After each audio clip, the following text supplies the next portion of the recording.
পূর্বে কোন মেয়ের সাথে কথা বলবি না, খবরদার, তোর যোগ্যতা নেই ওর সাথে কথা বলা। তুই কে রে? বামন হয়ে চাঁদের দিকে হাত বাড়াবি না। আমার বোনরা চাঁদ, ওয়াল্লাহি যেদিন ইসলামী শাসন আসবে, যেদিন ইমাম মেহেদী আসবে, যেদিন ঈসা আলাইহিস সালাম আবার আসবে, ওনার বোনদের উপর যারা হাত দেবে উনি হাত কেটে ফেলবে। তুই বামন হয়ে চাঁদের দিকে হাত বাড়াইস। আমার বোনরা চাঁদ, ইসলাম মেয়েদেরকে চাঁদ বলেছে আর তোকে বামন বলেছে। বেটা তুই বেটা ছেঁড়া খাতায় শুয়ে লাখ টাকার স্বপ্ন দেখিস, বিয়ের আগে মেয়ের গায়ে হাত দিস। তোর সাহস কত? তোর সাহস কত? তুই জানিস না মুহাম্মদ সাল্লাল্লাহু আলাইহি সাল্লাম বলছে নেক স্ত্রী দুনিয়াতে যা আছে ওর চেয়ে বেশি উত্তম। তুই কি করে ওর গায়ে হাত দিস বিয়ের আগে? তোর সেই যোগ্যতা আছে? তোকে আল্লাহ জাহান্নামে ফেলবে, তোকে আল্লাহ জ্বলন্ত আগুনে নিক্ষিপ্ত করবে, তোর শরীর পচবে, তোর শরীরের গন্ধে জাহান্নামীরা থাকতে পারবে না। তোকে আল্লাহ এত নিকৃষ্ট কেন?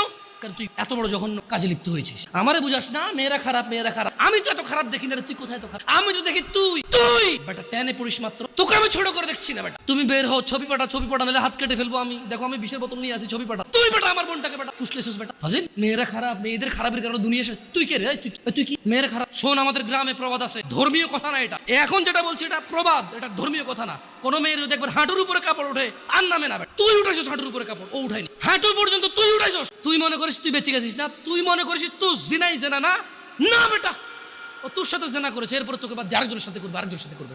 আর তুই সূচনা, তুই ওকে শিখাইছিস এটা, সব গুণ তোর উপরে। তুই নিজের ছোট পাপিষ্ট মনে করিস। তুই মনে করিস কি হয়েছে, আমি তো একটা চুমাই নিছি, আমি তোকে বলছি ছবি তুলে পাঠাও, টয়লেটে যাও, ব্লাউজ খুলে ছবি তুলে পাঠাও, জামা খুলে ছবি বেটা ফাজিল। আল্লাহ তোকে হৃদায়েত দিকে আমি ভয় পা, আল্লাহকে ভয় পা। ছোট ভাই আমার, সবাই বুড়া হয়ে মরে না, বহু মানুষ যৌবন্ত অবস্থায় মরে যায়। ছোট ভাই আমার, তোর ঘরেও বোন আছে, ভয় পা, আল্লাহকে ভয় পা। তুই এত বড় অপরাধে লিপ্ত হইস না। তুই মেয়েদের হাঁটু পর্যন্ত কাপড় তুলিস না, খবরদার তুই এটা করিস। মানুষ তো বেশি নাই, তারপর আলহামদুলিল্লাহ সবাইকে কবুল করুন, যেহেতু ঘরোয়া পরিবেশ। বলেন তো কোনো মেয়ে, আপনার বয়স তখন 16 বছর ছিল আর কি, আচ্ছা যান, কোনো একটা 14 থেকে 18 বছরের মেয়ে আপনাকে বলছে চলো আমরা একসাথে থাকি, 1 লাখ একটা পাবি না। আমি বলে দিচ্ছি, চ্যালেঞ্জ হলে আসিও, তুমি প্রমাণ করে দিও।